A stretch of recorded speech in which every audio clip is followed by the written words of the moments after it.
we had been living in a nice 3-bedroom, apartment. I was sharing a room with my brother. We moved into a less than 300 square foot apartment, 1 bedroom. My parents slept on a porch. I had to share a room with my sister. It was a disgusting place in Miami. Wow. With the heat of Miami, no air conditioning. And literally I woke up in the morning and now I knew what bankruptcy meant.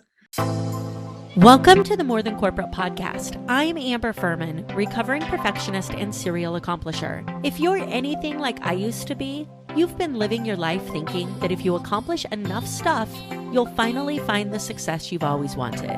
But what if it's not about accomplishing more stuff?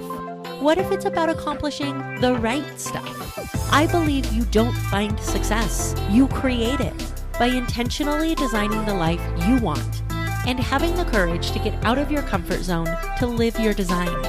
I went from doing what I was supposed to do to doing what I love to do, and now I get to help others do the same. Keep listening as I chat with inspiring people who make it their mission to live their best life every day and learn how you too can live the life you've always wanted.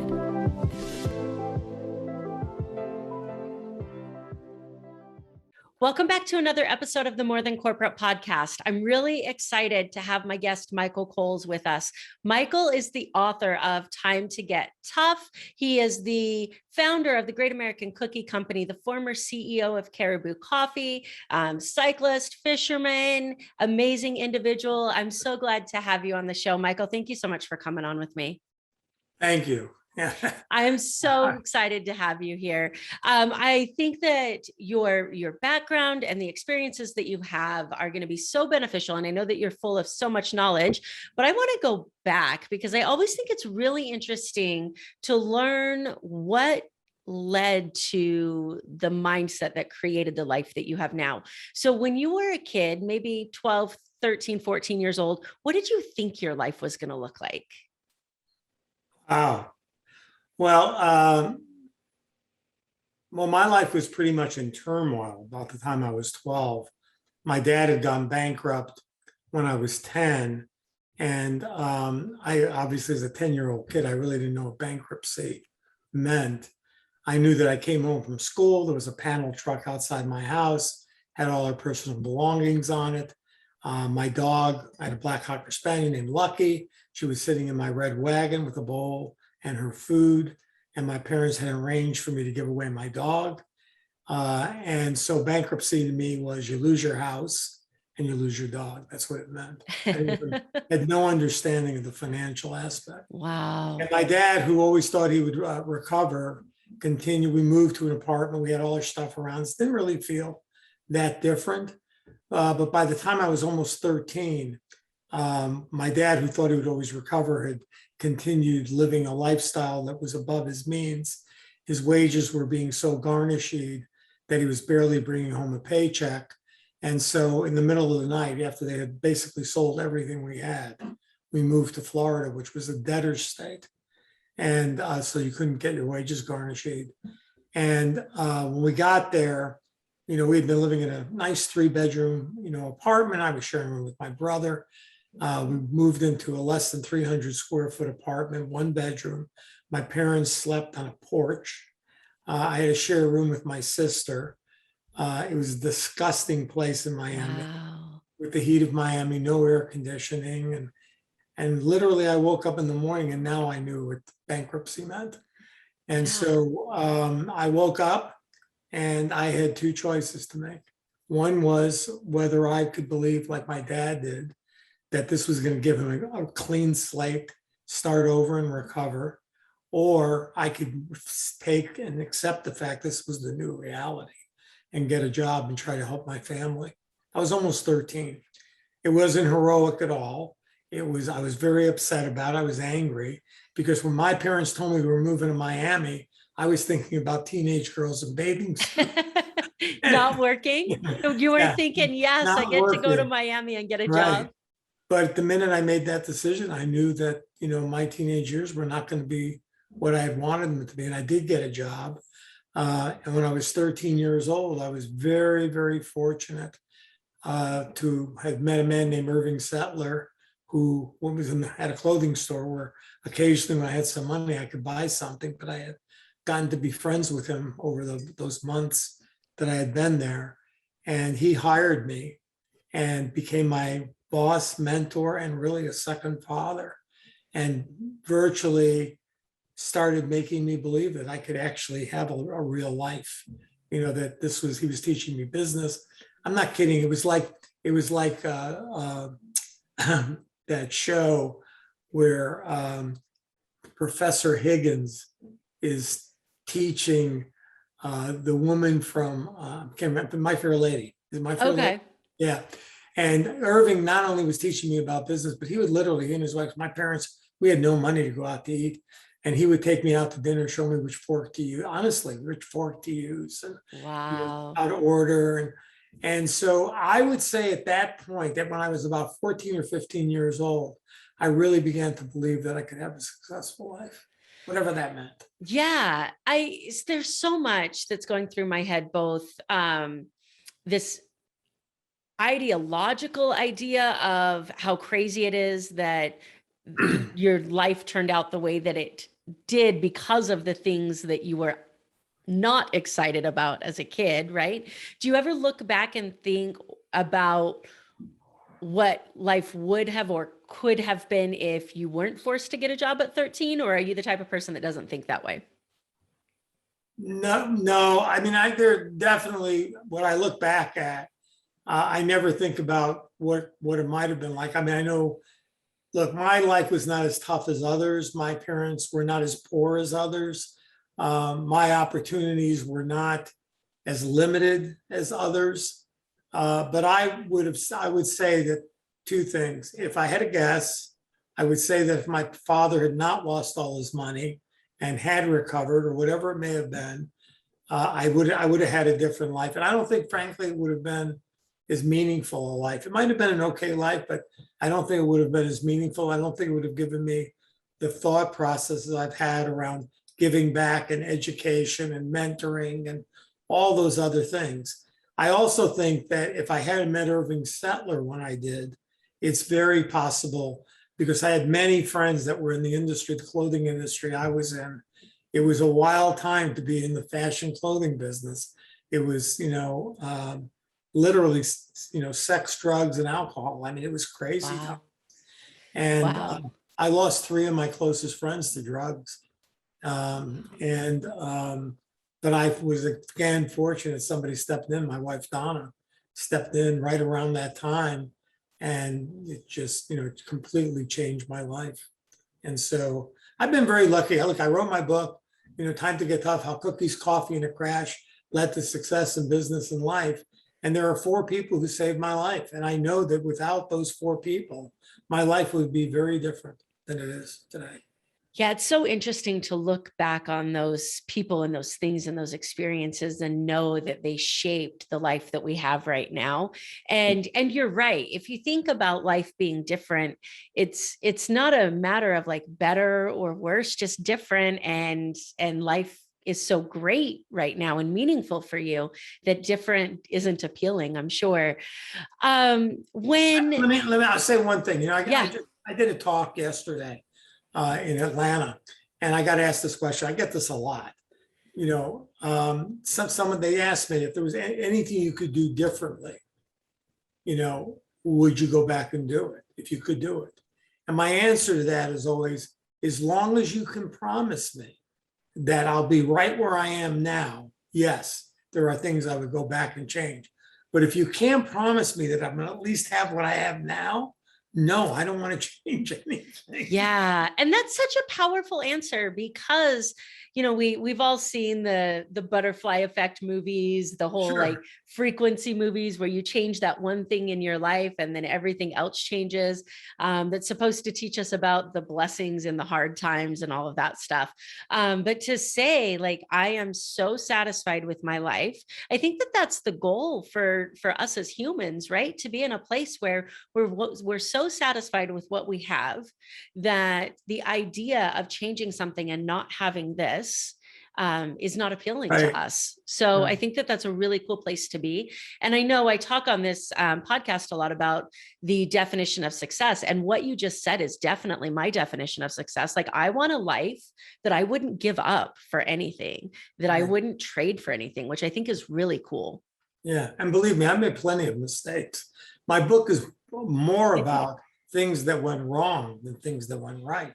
Your And book is amazing, by the way. well, So thank you. amazing. I think that, and I say this a lot, I think that the difference between success and failure is how you deal with the unexpected. I don't think building a business is, if anybody thinks they're going to build a business and everything is just going to go right, forget it. Don't even do it. Don't attempt it. But it's learning from those things and never making those same mistakes twice. And Yeah. then building and learning from it. So that's kind of and I didn't know that in my 20s. Of course. I didn't know that. Yeah. One thing I always tell people, but I started working, like I said, full time when I was 13 years old. And so by the time I was 30, I thought I knew all the answers to everything, and I realized I did know the answers to everything I knew at the time. My problem was I didn't know all the questions yet. There's so many more questions that come up as you live your life, and you just don't have those answers. So that's I think life is a journey, and I think that I love learning, and I think that I learned. I'm not joking. I learned something, I would say, every day. Every single day, something happens. And I'm like, I never thought about that way before. Or, I didn't know how to do that before. Yeah. And it's just, and I think being open to that, allows you at any age, young or older, to be able to grow in what you want to do. Yeah, I definitely agree with you. I have people ask me because I opened my law firm knowing nothing about business. Like, it was a rough ride. And then I've learned over the last 4 years, and people have asked me, do you think it would have been any smoother for you if you would have taken these business courses? And I said, well, maybe I just would have made different mistakes. Like, it wouldn't have been a mistake-free process. I just would have made different mistakes, right? Exactly. So it's the idea that you're ever going to get through any business venture completely unscathed. Like, that's not happening, which I think is really cool, because one of the things that you make clear in what you're talking about in your book is surrounding yourself with the people who can help mitigate those things, making sure that you're surrounding yourself. I think that that's one of the most powerful things of all of your ventures that you talk about in your book, is you had this support team around you that when things did ultimately catch on fire, for lack of a better word, literally or figuratively, you had the people around you who knew how to adjust to that and move forward as a team. Well, unfortunately, Colin Powell passed away this week, and I was very fortunate in 2004 to have dinner with him. Literally, there were 6 people at dinner, and I was sitting right next to him. And when he got up to do his talk, it was a very big group, but when he got up to do his talk, I said, I've been trying to think of something smart to say, throughout dinner, and everything sounded stupid.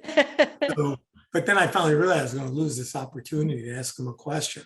And when he got up to go up on stage, I turned to him and I said, what do you think makes a great leader?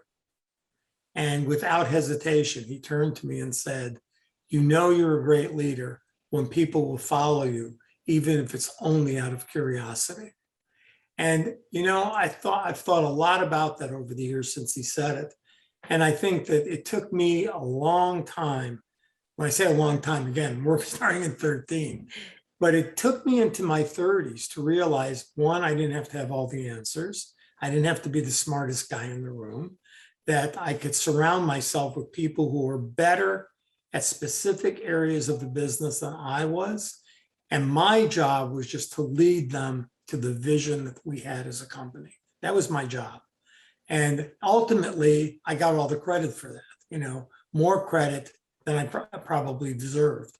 But, I think that's what leadership is. Leadership is one, allowing people to do their jobs, and make sure that they know that they're appreciated and know that, we're kind of all in it together. And I think that's what frustrates a lot of people. I think that's why, especially now when they talk about millennials and they talk about millennials not wanting to stay in a job, I think millennials will stay. I mean, they're not, maybe they're wired a little different, but the bottom line is, I think if you keep them interested and excited and feel appreciated and know that they're communicated with, so they understand what the company is really, whatever it might be all about, I don't think they leave. Yeah. Maybe some will because they want to start their own thing. But the millennials that I've been fortunate enough to be involved with, they don't strike me that way at all. They just strike me is that if they feel like where they are is not where they should be, then they're going somewhere else. Yeah, which is really commendable, right? People talk about, oh, they won't stay. But to be able to say they're just not driven by money the same way that generations previously were, in a way where money becomes more important than everything else. And this satisfaction becomes more important than anything else, and feeling like you're in the right spot, which I think is extremely important, because I know firsthand the issues that come along with putting money as the most important thing in your life, and then chasing that and realizing, okay, I've got all my goals. Now what do I do with the rest of my life? Because this one that I just built for myself is awful. Yeah, exactly. So I want to know, we were just talking about kind of going back a little bit and looking at the journey. If you could go back and tell yourself one thing that you think would have helped when you were starting the Great American Cookie Company, what do you think you would have told yourself if you needed a piece of advice you didn't have back then? Well, I think it's in the book. Mm-hmm. On the first day, I would have remembered oven mitts for sure, because we could have lost everything on that very first day, because the lease we had, which was personally guaranteed for $250,000, which we didn't have, if the landlord or the mall manager had broken our lease that day, not only would I not have succeeded in the cookie business, I would have had to go bankrupt for the debt. So what I got, but that's not really what the advice would be. The advice would be is that, triple check what you're doing and know that you're probably going to miss something. And, I actually believe that first day mishap probably was one of the best things that could have happened to us, because I think it was a wake-up call for my partner and I. Even though we had studied the business for almost a year, it was still a wake-up call, realizing how much we didn't know. And so that, I think, kind of on a regular basis, it was a reevaluation of how to really build this company. And I had never really built an out-of-state multi-unit, business. I mean, it was a big, big learning process. It took a lot of reading time. I wish we had had the internet. We would have spent, more time at home and less time in a library. People even remember what libraries are, but just trying to learn. And then again, I was smart enough to surround myself with people that could help me in the areas of the business between shipping and manufacturing. And because a lot of people look at the cookie business and think, they hear the story, we put in $8,000, we borrowed $25,000, never borrowed any more money after that, and we built $100 million company. And people hear that and think, well, we probably had a smooth ride, all the way, and nothing could be, further from the truth. But the one thing that I knew at that point was that we had to hire for the future, not for the present. We had to hire people that could take us where we wanted to go, even if it meant personal sacrifice. And the story that's in my book is the first big hire. We hired a guy that came from multi-unit franchising. Mm-hmm. He wanted twice as much money as we were prepared to pay somebody, because we weren't looking for a national person. We were looking for an area manager, basically, a district, maybe at best a district manager. And this guy had been a national multi-unit manager. And my partner and I were finally at a point where we could start taking an income. We had been in the business about a year and had never taken a salary. And we're finally at the point where we could do that. And we had to get in a room together and say, we're going to have to postpone. This is the guy we need to hire. This is the guy that we need to help us grow this business. And it was one of the smartest decisions we ever made.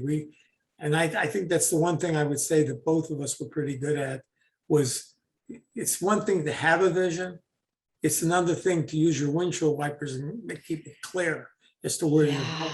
Because if you don't stay focused on where you want to go, you'll never get there. Yeah, absolutely. And for those of you listening who doesn't know what Michael's talking about with the Oven Mitt story, go check out the book, because I promise you it is an amazing book. And this story is so metaphoric for so many different things. And I'm reading your book, not that I would suggest doing this, but I read your book in 2 days at a family reunion. And it's because I started it one night and I couldn't put it down.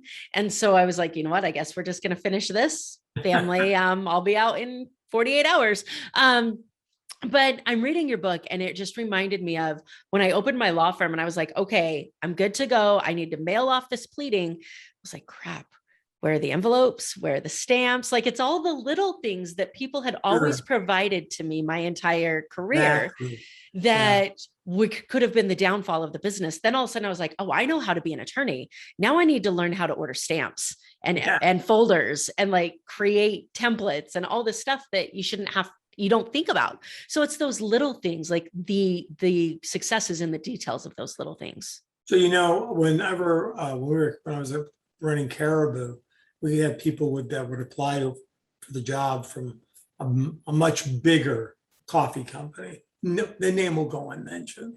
And they would say, no, I really like the idea of coming to work at a smaller company. I just was scrappy. And when that person, if they were going to be a C-suite person they got to me, the first thing I would say to them, do you know how to run a fax machine back then? You know how to run a fax machine? You know how to make copies? And they would look at me like it was a foreign language. I would say, if you want to come to work at a scrappy company, just understand, we don't have all this administrative help. You want something done, more than likely, you're going to have to do it yourself. Yeah. So on that note, because I have a list of questions that were submitted by my listeners that I told them I'd try to work in. And so if it seems like I'm jumping around a little bit, that's why. And on the note of the coffee shop that shall remain nameless, how did you, as you were going into Caribou Coffee, which at the time was this small business, how did you hold and create additional market share in that and interest in that when you have massive coffee shops that you're competing against? So first of all, let me just say that coffee business that shall go unmentioned, Starbucks, has done an amazing job for as big as they are. But the bottom line is what I did at Caribou was I had this drawing up on the whiteboard, which was a big battleship, and then Caribou being a small, little carrier. I'm not carrier, but a little speedboat. And I said, if you just think about those two vessels trying to go in a complete circle, which one can do it faster? And obviously, it's the small speedboat. And I said, we've got to give customers an experience that's just better than what they get at the big place. And I said, if we can do that and do it on a consistent basis, and we can be innovative faster than that, because we should be able to do things better and faster. If we can't do things better and faster, you're right, we lose. But if we have a mindset that we can do it better and faster and give customers an experience that they cannot possibly do. I'm not saying they can't do it in some stores, but they can't do it across the board. They can't do it. They're just too big. Now, other companies, in the food business have learned how to do it. Like McDonald's is an example. McDonald's is not about customer service. They're not about knowing your name, but they're amazing because what they realize is their business is consistency, not necessarily great, but good consistency. and fast. That's it. When you get in a McDonald's drive-through, you know you're going to be out. I don't care how long the line is. You're going to be out of there in 5 minutes. They have figured that out. Same thing now with Chick-fil-A.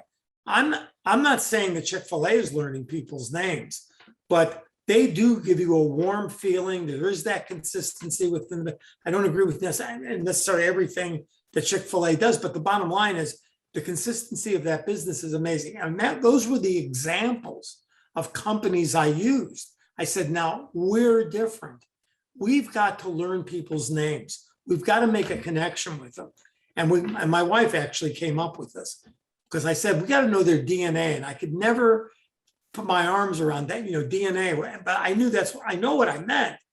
But I said, so Donna came up with drink normally asked for. So if I don't know your name, I know you're my, vanilla, my mocha, or you're my, vanilla latte, or whatever you may be, before I might even know your name. The other thing was at Caribou is that they were living in a world of good, not very good, but good. And, the book, Good to Great, what it talks about is so many times good is what keeps companies from being great.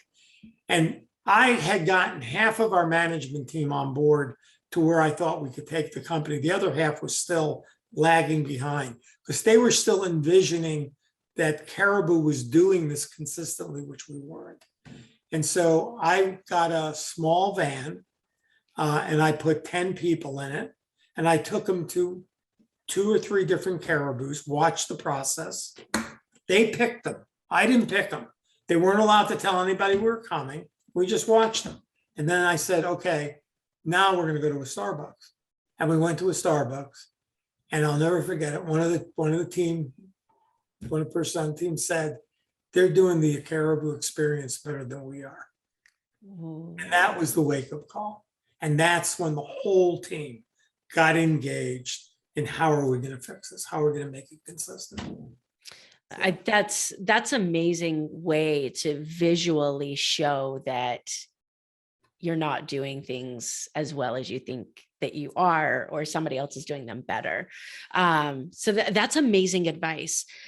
I want to step back for just a minute. We have bounced around a little bit. So just add one more thing to that. Yeah, of course. We had an amazing woman working at Caribou. Her name is Deb Jones. She was head of training. And when she and I were really on the same page. And as we started putting this transformation together, we decided we were going to make a video, and we weren't going to hire actors. We knew that we had stores that were doing it well. And so we went out to those stores and made this video. It's on YouTube, actually. It's called the Caribou Experience. It was 10 minutes when we did it for the teams to break them in, but now it's like 3 minutes because we changed it. But the point of it was, we didn't hire actors. We actually showed actual stores with actual people showing what the experience should look like. And Deb Jones had the greatest story, which is why she was able to convince the other players that were involved in this why we should do it that way. She said when she was a little girl, her parents would get very upset with her because they would tell her to go up and clean her room. And she would come down 5 minutes later and say the room is clean. She'd go out and play. Parents would go upstairs and they're like, this room's not clean. And her parents had a Polaroid camera, if you remember those. Yes. And her parents decided that this was like an endless battle. So they went upstairs and they cleaned the room and got it exactly the way the room should look. And they took a picture of it. And when she came back in, they said to her, here's what a clean room looks like. Now, when we say go up and clean your room, don't come down until it looks like this.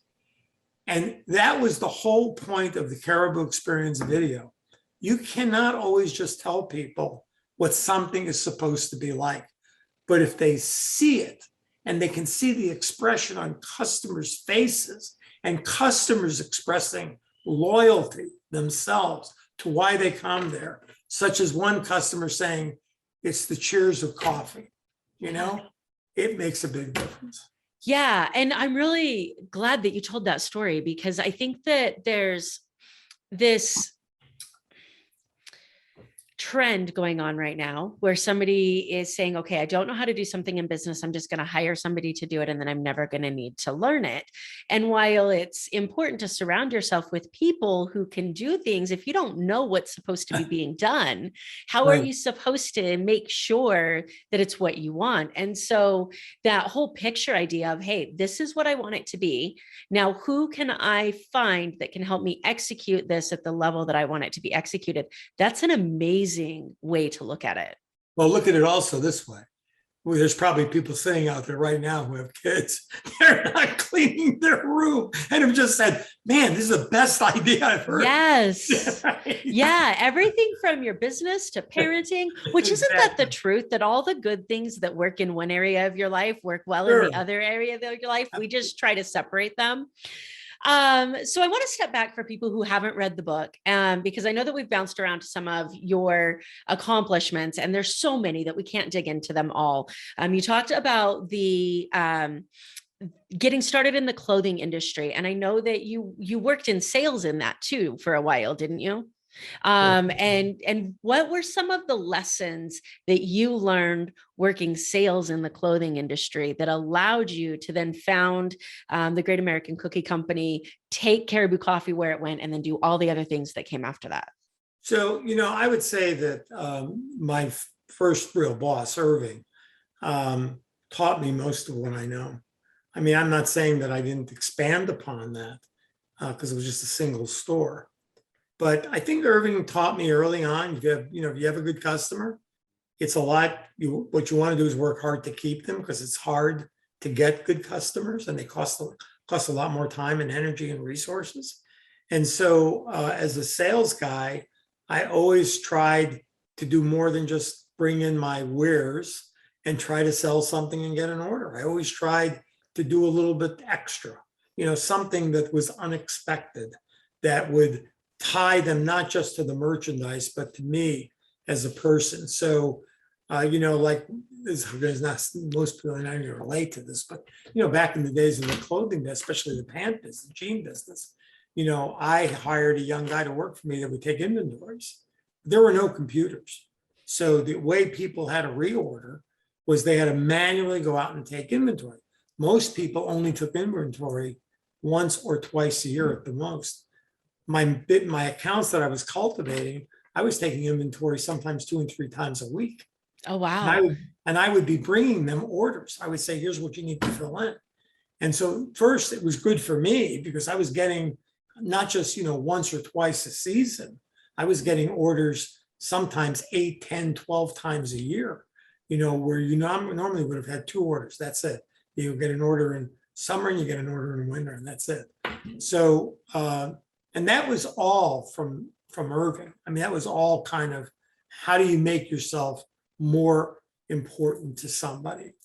And so that my knowledge, and by the way, I had a clothing manufacturing company, by the way, before Great American Cookies, which was the Great American Clothing Company. That's right. Yeah, the Great American Clothing Company.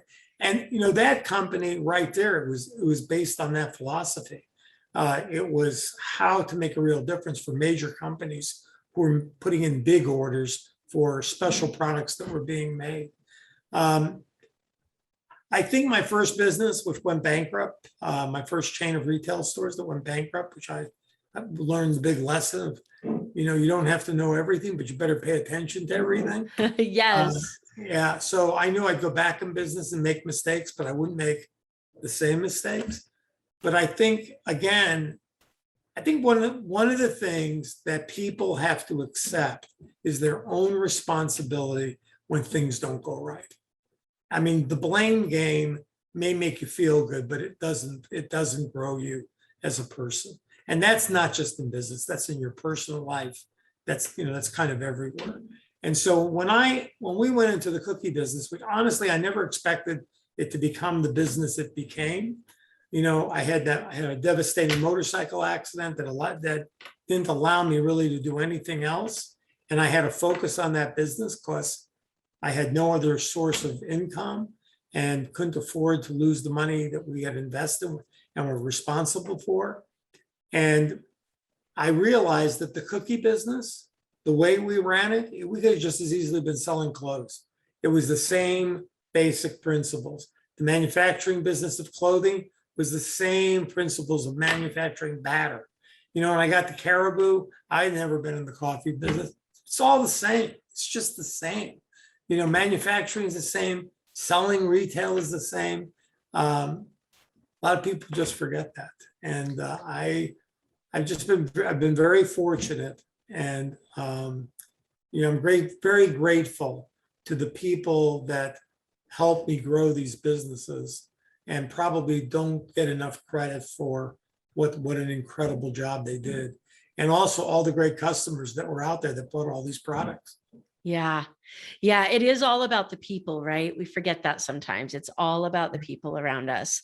So one of the things that we connected with the first time that we talked, that another thing I love from your story is your cycling, because I did obstacle course racing. And I think that personal achievement comes from pushing yourself physically and learning what you can do. Like, you never really realize how strong you are until you try to do something with your body that it's not supposed to do.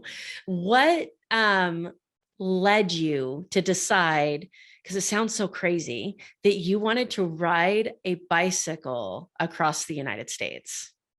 4 times. 4 times, yes. Like, So, not just once, because somebody out here is listening going, he did what? And then 4 times. 4. Yeah. So when I had my motorcycle accident, I was told by doctors when I woke up in the hospital that I had been in a near fatal motorcycle accident, and I would probably never walk unaided again. I would always need canes or crutches. And I accepted that because I figured it was better than not waking up at all. And about 9 months after my accident, I had an incident with my daughter, Taryn, who was 3 at the time. I was on 2 canes, and she asked me to race her up to the mailbox. We had a steep driveway. And I figured even on 2 canes, I could beat her up the driveway, but the pain was excruciating. It was the first time since my accident that I realized that I was disabled.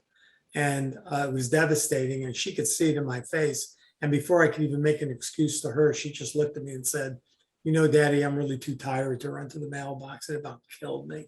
And so I just came back in the house and told my wife that there was no way I could spend the rest of my life like this. Because I said it was the first time since my accident that I realized I was disabled. But as I said, I grew up as a poor kid, and all my life people had always told me what my limits were, and it always gave me this incentive to prove them wrong. But this time, learning how to walk again really hurts. And so I was living in a safety zone that doctors had given me. And so I started a self-styled rehabilitation program that eventually took me from a stationary bike to a regular bike. I started riding longer and longer distances.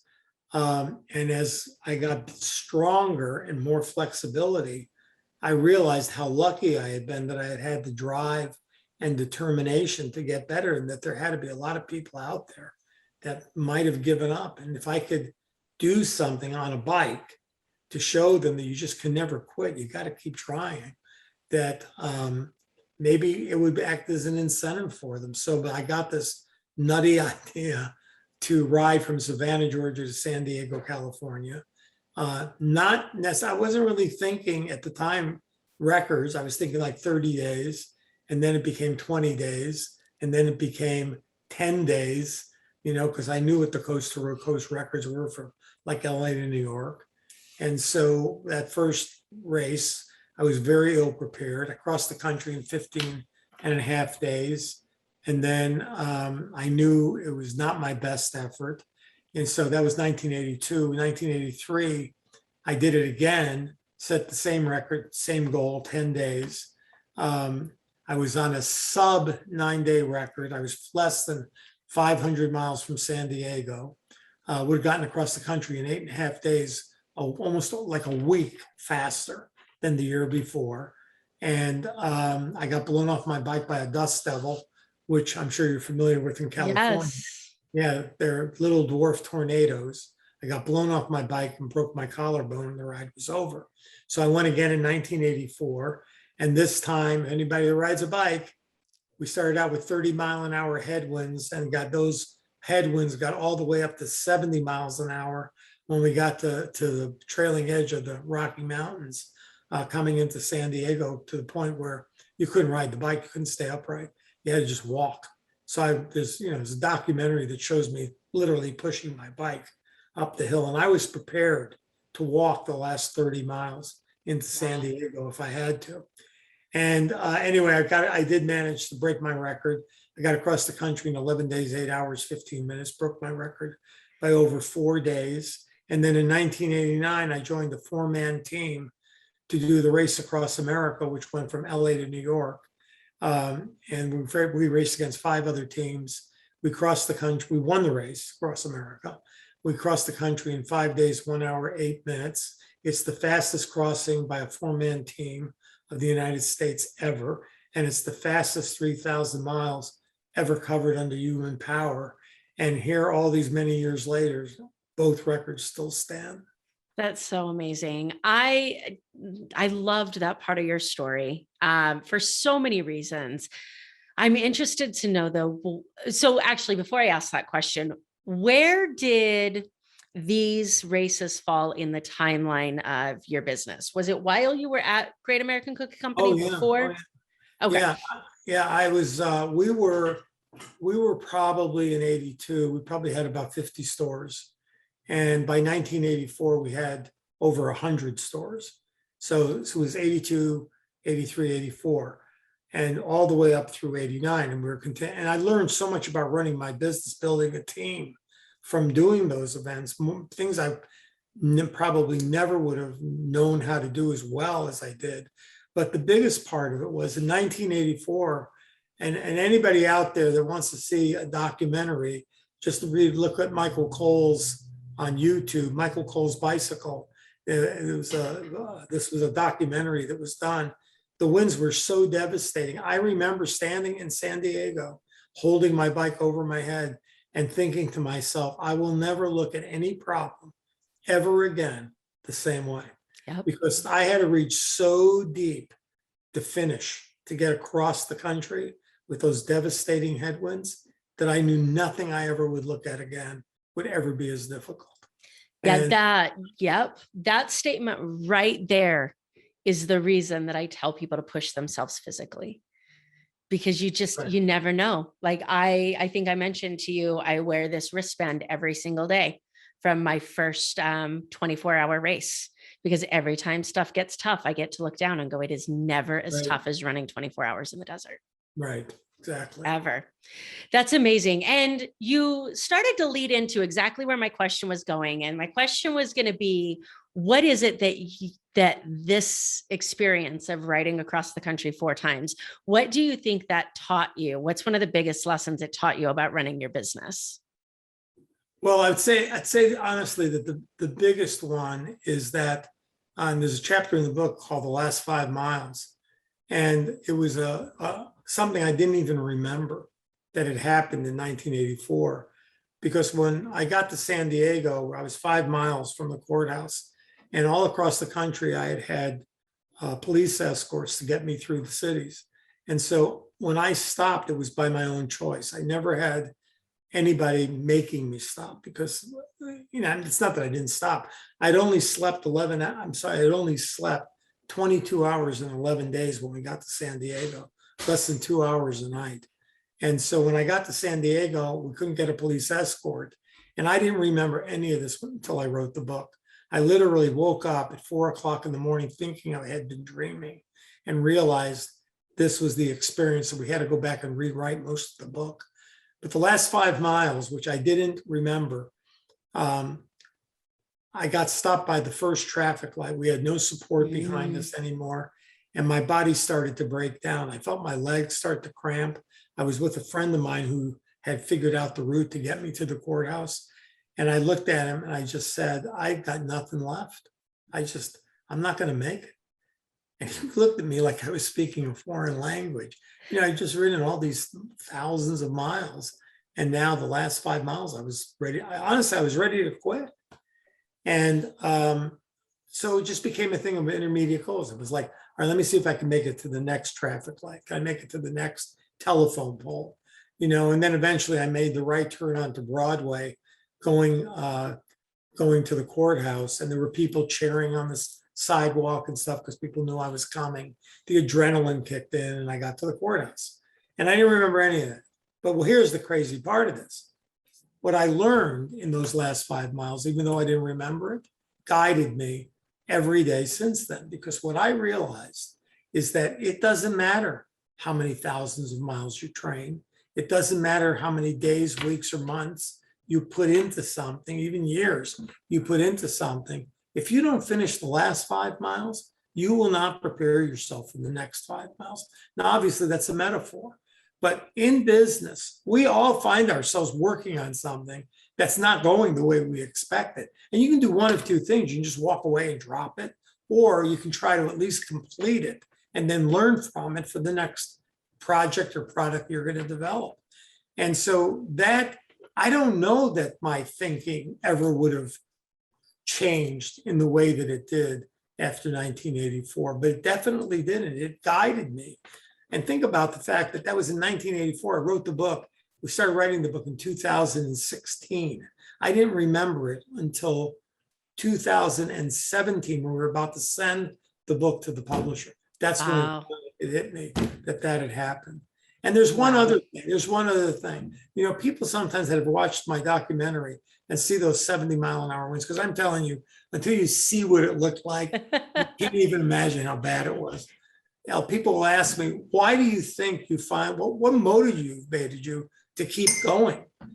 And honestly, what it was is knowing that if I quit, I was going to go to a motel or hotel, spend the night, wake up the next day, feel really good, and want to do it one more time. And I didn't want to do it one more time. I wanted to get it over with and put it behind me so I could move on to other things. And then he ended up doing it again anyways as a team, right? It was a very different thing. But the thing of it is, I mean, I think that's again, another lesson. Sometimes you just have to push yourself through this stuff, you know, and just to get it done. Just to get it done.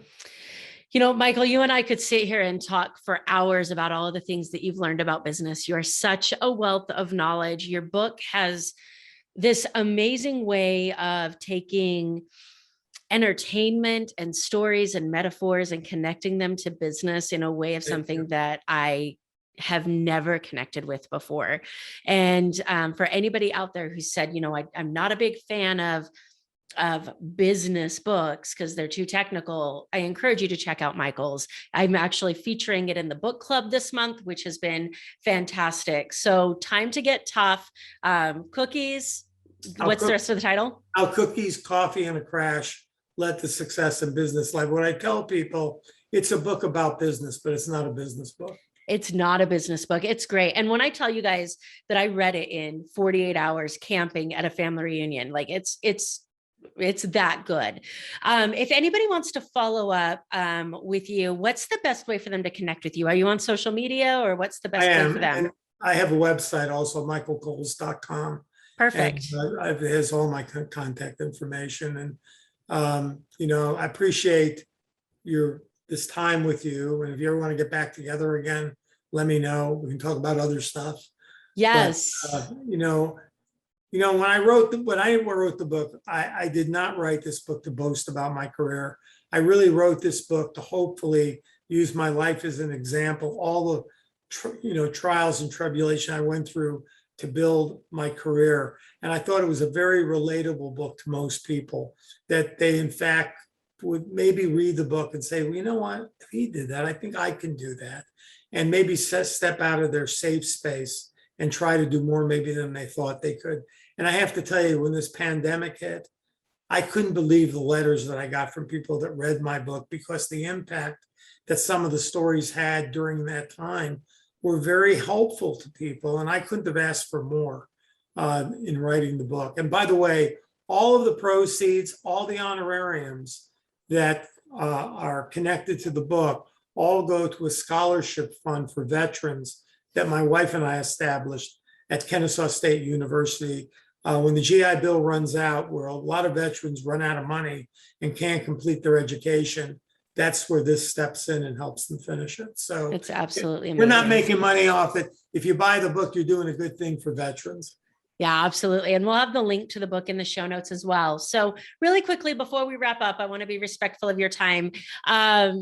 I ask every single one of my guests this question. I think it is the heart of every successful business, or at least successful life, maybe not successful business. What does success mean to you? What's that guiding post that you live your life by, that everything kind of has to fall within? Well, I hate the word success. I know I talk about this in the book. Mm-hmm. I know I'm more successful today than I used to be, because I know when I go to hotels, I don't steal the little bars of soap anymore. But I do grab all the shampoos I can get my hands on. And the reason I don't like the word success is because it's a misleading term. I mean, it's like, maybe success means you're comfortable, maybe success, but to me, success is just the journey of life. And that for me, it changes as things change in your life. For me, most of what I enjoy today, I do some consulting on a couple different businesses, but I love mentoring. I love doing what I'm doing today. And I feel today, if you took I guess all of the money things away, if I was in this place right now and had just written this book and was able to go out and just talk to people about my experiences, I would feel really successful. I don't want to do anything right now in my life where I'm not giving something for what I'm getting.